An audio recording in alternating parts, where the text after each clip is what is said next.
عن سعید بن زید رضی اللہ تعالی عنہ قال قال رسول اللہ صلی اللہ علیہ وسلم من اخذ شبرا من الارض ظلما فإنه يطوقه يوم القیامة من 7 ارضین او کما قال رسول اللہ صلی اللہ علیہ وسلم۔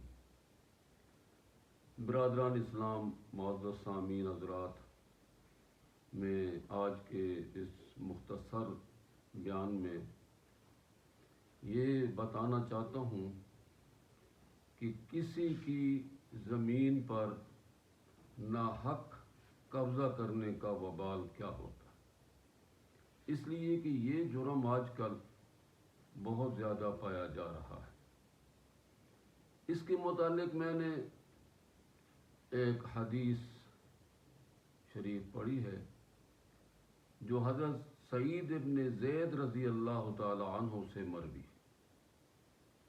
حضرت سعید ابن زید رضی اللہ تعالی عنہ فرماتے ہیں کہ جناب نبی کریم صلی اللہ علیہ وسلم نے ارشاد فرمایا کہ جو شخص کسی کی ایک بالشت زمین ظلم کرتے ہوئے لے گا تو قیامت کے دن اتنی زمین 7 زمینوں سے اس کے گلے میں ڈالی جائے گی، بطور توق کے ہار کے طور پر اس کے گلے میں ڈال دی جائے گی۔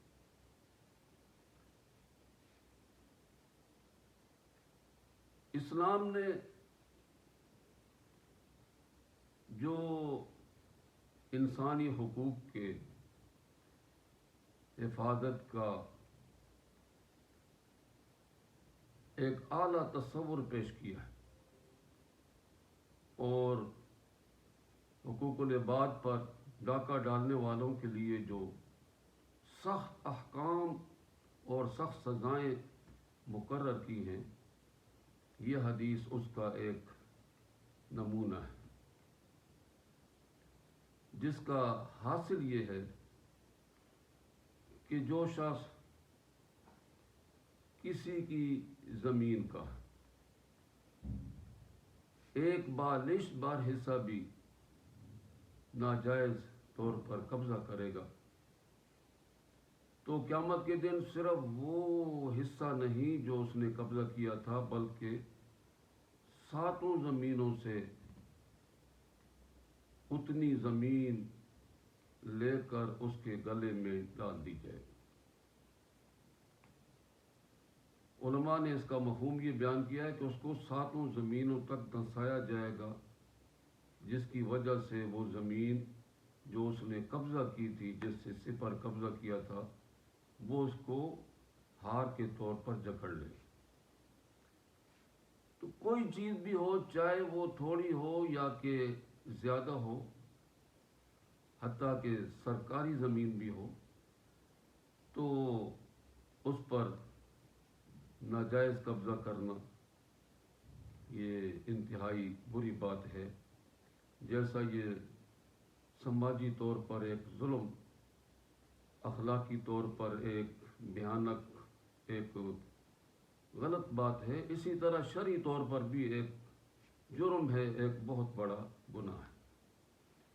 لیکن آج کل ہم دیکھتے ہیں کہ طاقتور لوگ جو ہیں غریبوں اور کمزور لوگوں کے جائیدادوں پر، زمینوں پر، دکانوں پر قبضہ کر لیتے ہیں، اور وہ بیچارے اپنے کمزوری کی وجہ سے بول بھی نہیں سکتے۔ ایسے بھی واقعات ہوئے ہیں کہ کسی نے اپنی زمین واپس لینے کی کوشش کی تو اس کو گولی سے اڑا دیا گیا۔ ایسے بھی واقعات دیکھے ہیں اور سنے۔ کتنی بڑی ظلم کی بات ہے۔ اللہ تبارک و تعالی کفر بھی برداشت کرتا ہے، شرک برداشت کرتا ہے، لیکن ظلم نہیں برداشت کرتا۔ ظالم کو فوراً سزا ملتی۔ تو اب اس بیچارے کے پاس، غریب کے پاس تو صرف بد دعا ہی رہ گئی ہے کہ وہ اس ظالم کی جابر کے لیے، قابض کے لیے بد دعا کر سکتا ہے، اور یہی ہتھیار ہے اس کے پاس، اور یہ بڑا زبردست ہتھیار ہے۔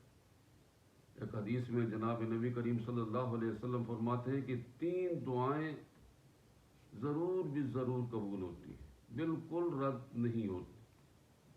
ان میں سے ایک مظلوم کی دعا ہے، جو ظالم کے خلاف بد دعا کرتا ہے یا اپنی حمایتی کے حق میں دعا کرتا ہے، تو وہ اس کی دعا جو ہے سیدھی اللہ کے دربار میں پہنچتی ہے، درمیان میں کوئی رکاوٹ نہیں ہوتی۔ اور دوسرا مسافر کی دعا ہے۔ تیسرا والد کی دعا ہے، اپنی اولاد کے حق میں دعا کرے، بد دعا کرے، وہ ضرور قبول ہوتی۔ اور بعض حدیثوں میں یہ بھی آیا ہے کہ روزہ دار افطاری کے وقت جو دعا مانگتا ہے وہ ضرور قبول ہوتی ہے۔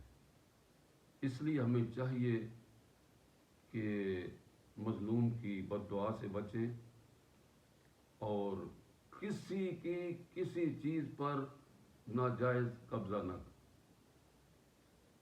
نہ کسی کی مکان پر کرے، نہ پلاٹ پر کرے، اور نہ جائیداد پر قبضہ کریں، کیونکہ یہ انتہائی ظلم ہے، اور اللہ تبارک و تعالیٰ کی طرف سے ایسے آدمی کو ضرور بھی ضرور سزا ملتی ہے۔